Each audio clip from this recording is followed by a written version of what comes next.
কুরবানি যে আমরা করি, গরু ছাগল কুরবানি দেই, আমরা তো ফিলিংসই বুঝি না যে আসলে আমরা কি করতেছি, কেন করছি, কার স্মৃতিতে করছি, না করলে কি হতো। কারণ এখানে সবচেয়ে বড় কথা ছিল নিজের জীবন কুরবানি করা, নিজের জীবনটা কুরবানি করা। নিজের জীবন না চেয়ে আল্লাহ আমার কাছে একটা খাসি চেয়েছেন, একটা গরু চেয়েছেন, একটা বাহিমাতুল আনআম চেয়েছেন। এখানে তো আমার নিজের জীবনটাই দেওয়ার কথা ছিল। ওটা না নিয়ে আল্লাহ পাক বলেছেন যে বাহিমাতুল আনআম একটা দিলেই হবে, তোমার কাছে ওটার গোশতও চাই না, আমরাও চাই না, কিছুই চাই না, তাকওয়াটুকু চাই। তাতেই এত কথা। এটা দামই বা কত? 10-15 হাজার, একটা গরু 50,000, 60,000, 1 লাখ টাকা। 1 লাখ টাকা কি আপনি সন্তানের মূল্য দিয়ে হিসাব করতে পারবেন? তো এখানে মূল জিনিসটাই হচ্ছে আল্লাহ পাকের হুকুম। আল্লাহ পাকের হুকুমই সবচেয়ে বড় কথা। এখানে কেন কুরবানি করছি? আল্লাহর হুকুম। যুক্তি বিজ্ঞান দর্শন খোঁজার দরকার নেই তোমার।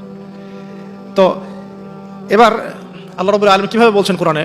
আল্লাহ পাক বলছেন, ইব্রাহিম আলাইহিস সালাম বলেন, ইন্নী যাহিবুন ইলা রাব্বি সায়াহদিন, আমি চললাম আমার রবের পথে, তিনি আমাকে পথ দেখাবেন। এই আয়াতটা খুবই মনে শান্তিদায়ক আয়াত। জীবনে অনেক কিছু হয়ে যাবে, কিন্তু এই আয়াতটা যদি তেলাওয়াত করতে পারেন ভিতরে ভিতরে, আল্লাহকে পাবেন। ইন্নী যাহিবুন ইলা রাব্বি সায়াহদিন, আমি ছুটলাম, আমি চললাম আমার রবের দিকে, তিনি আমাকে পথ দেখাবেন। রব্বি হাবলি মিনাস সলিহিন, আল্লাহ আমাকে সুসন্তান দান করুন, সলিহিন সন্তান দান করুন।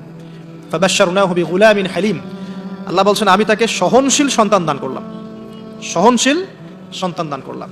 এবার ফালাম্মা বালাগা মাআহু সা'য়া, এবার যখন বাচ্চাটা বাবার সাথে দৌড়াদৌড়ি করা শিখল,